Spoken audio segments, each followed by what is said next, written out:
Yo, abusuafo, echiachia munyina. Ene yawada awie 29th May 2025. Me no sign eba besua de. Na ya hye the rare Israelites a mo Bible mu no. Menim se wasua niema bebre na wate sansem ni bebre about Israelites. Omo ye emusuakuo endumie no. Said ye cannot debia or ye casem, but a memma abusia enti enye abusia kuo eye nton se ye ba akankasem ene asante kasem a se ye kan abusia na se ye kan maame nom ma afam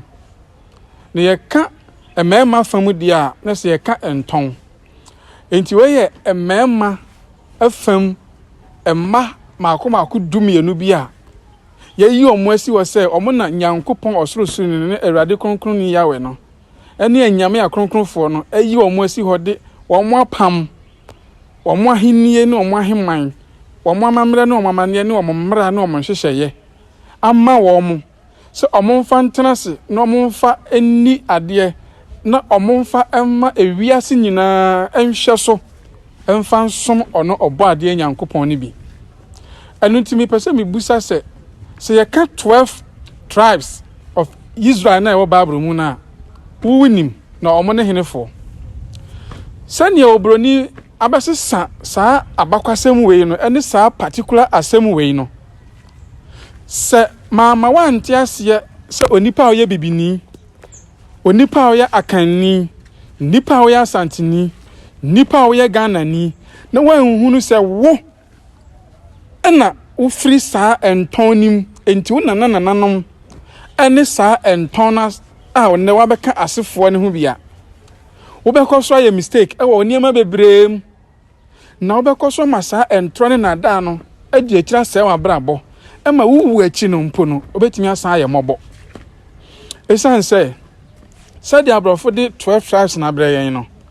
ukọ Hebrew for kasana sa Israel we for entondum enu we no kabina ye ni sa edin no ewo Hebrew kasem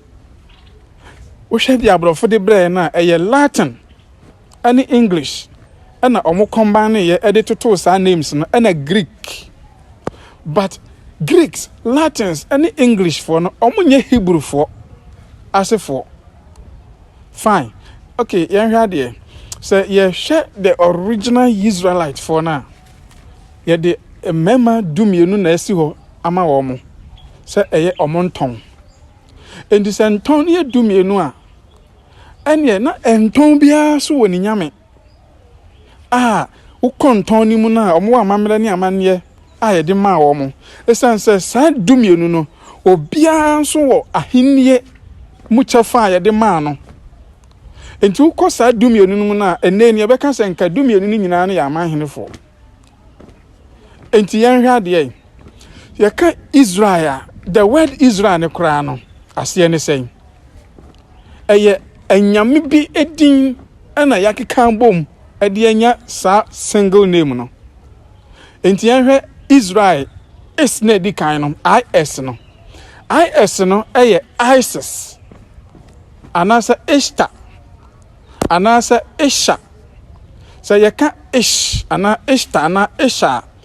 ye ka oba buna oye odehye ewo Hebrew kasanim eninti ohwe enkra ohwe esrem musuaku na omtato edin ti se Aisha enye Arabic name eye Hebrew Aramaic name of Isha ana Ish ana se Isis ana Ishtar sa Ishtar ina abrofo corrupt na omo kan Easter ana se Esther eye bibini ba nyamia o yetuntum a friend Isis okay yanhwe Israel ra yanhwe ra nso yenya ra no free nyamia ode amen ra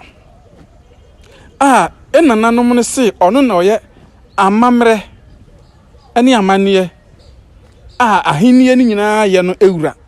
ono the chief custodian the chief god the chief deity of rituals, ceremonies, and kingdom and religious affairs. Enunti amamre bia ni amanie bia ni apaye bia ye no ye yiwie edin ene hyira so na aduru anyame akronkronfo ni nyina anim na aduru osorosoro ni no anu El Elyon Mosai no anim. Enti ye ka word bi say amamre, but in original Akanchi language na nye amamre eye amemre. Enti wodi cheke amen na omuka na amen ra amemre ura. Enti ye nananum so nim ne se ono na oye awia no ti oye sun god. Ye behwe ono so na mamre ne na mane ne yahwe Isis nso mamre na mane ne yahwe Hebrew gods no mamre na mamane a omde ma kingdom no ene adehye ne abrempon ne nko a omwo kingdom nim eno ye deep pa ne ebesua ho ade ebreko no afa yensan hwe El no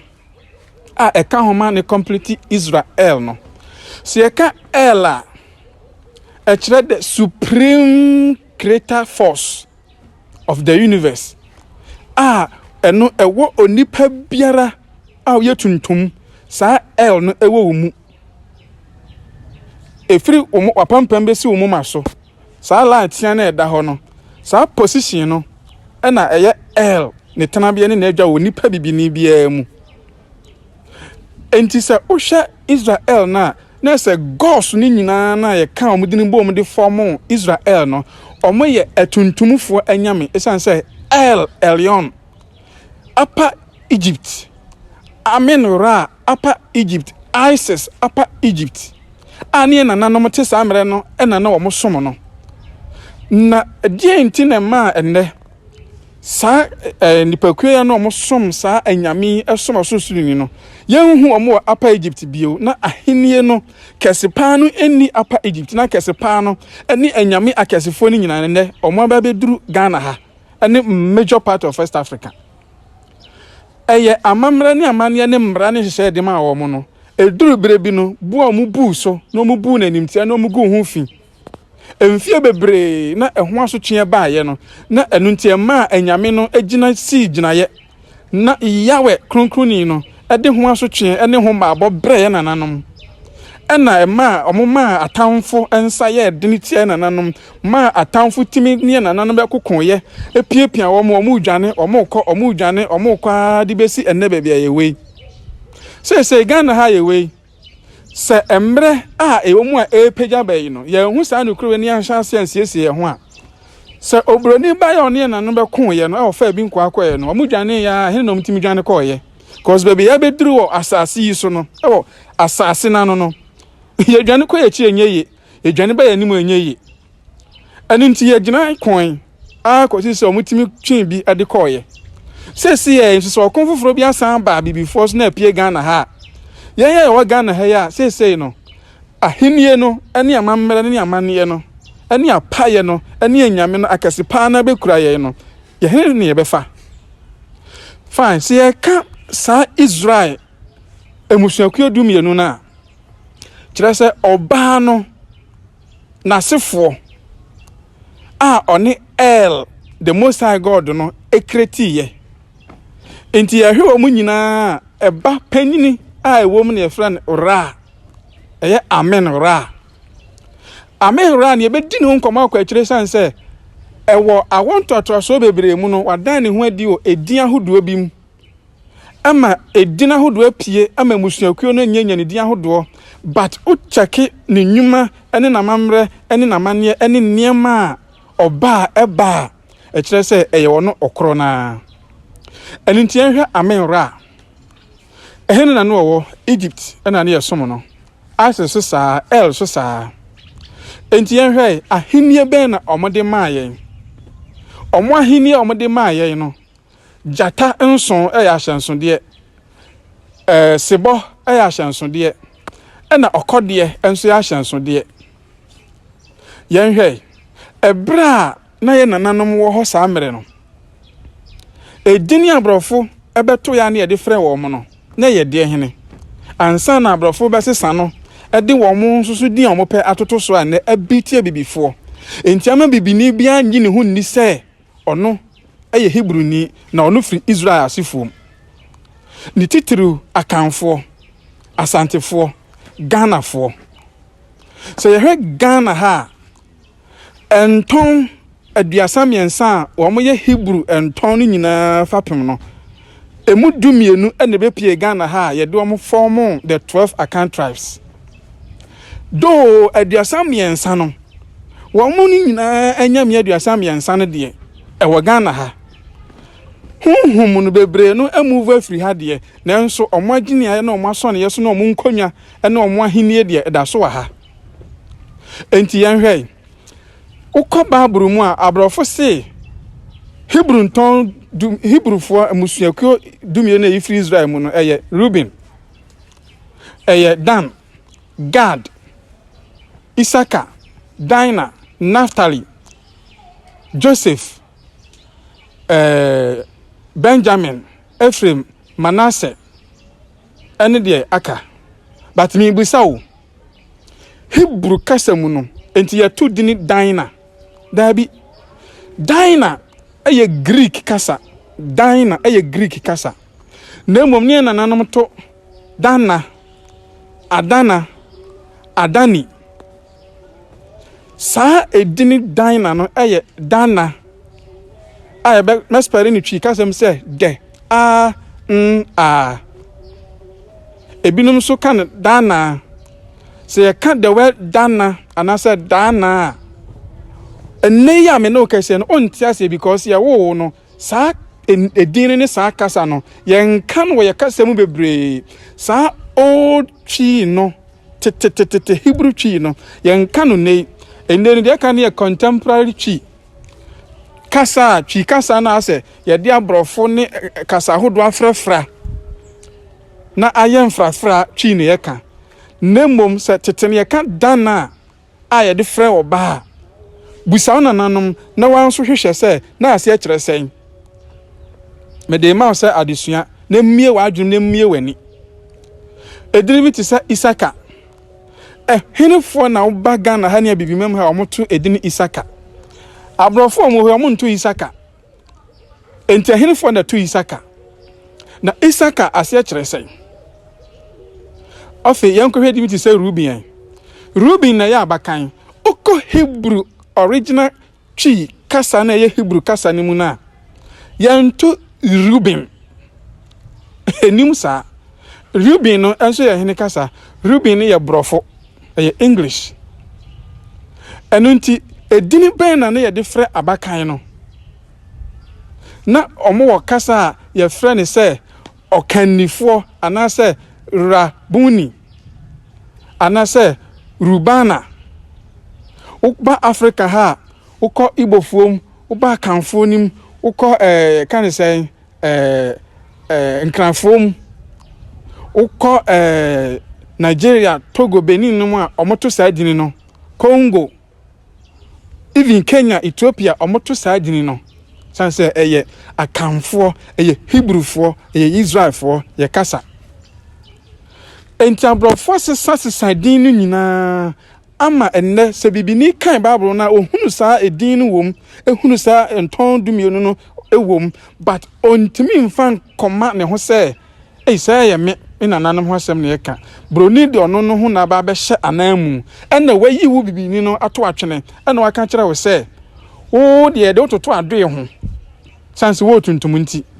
wo de ye kan nyame abode na wo na utwa to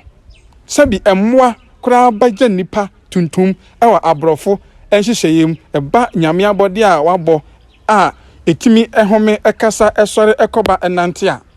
a ye kan se species a na nyankopon beden timi di nipa tuntum aba beto sabi aboa enase se aboa kanama okra mpo ewa ani mo sine nipa bibini na nipa bibini nso atimi agye adi na wanya sa agidie no ogya didi wie no na atimi aye na adwene so adwuma ama afei ntora broni bedi kire ni nyina no wasom amenne obi a woye ode hye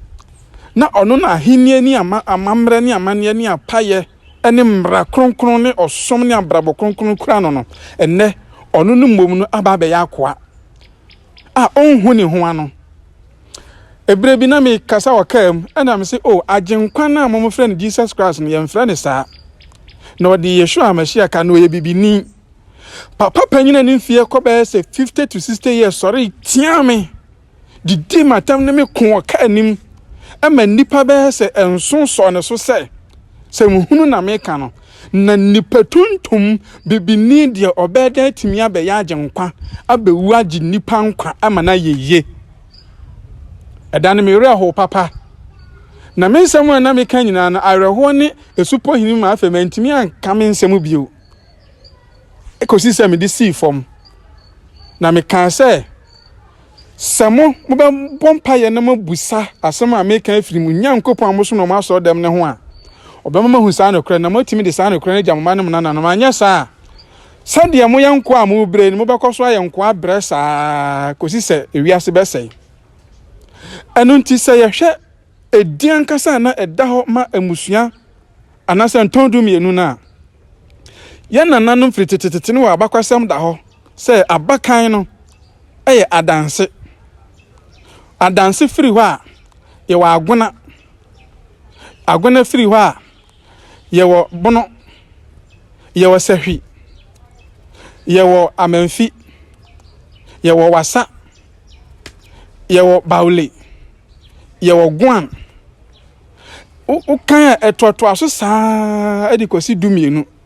o san kan firi dumienu achi na eno so toto aso saa kosi aduasa miensa esanse mamprusi kusase ewe ga adangwe omu nyinara eka aduasa miensa ne ho a ya nyinara ye kan bom ye Hebrew enton dumien aduasa miensa a ye yimu edumienu ani mu ekodumiensa se omu no omunya kanifo ewom na ahinie na ede ma ye no a enne enni baabi biara abrofo nti omuhunu ye ombeko ya se nkomo begya ahinie no tumi kase ne de akomo antimi a eye sikadwa kofi wo manhia fikesiem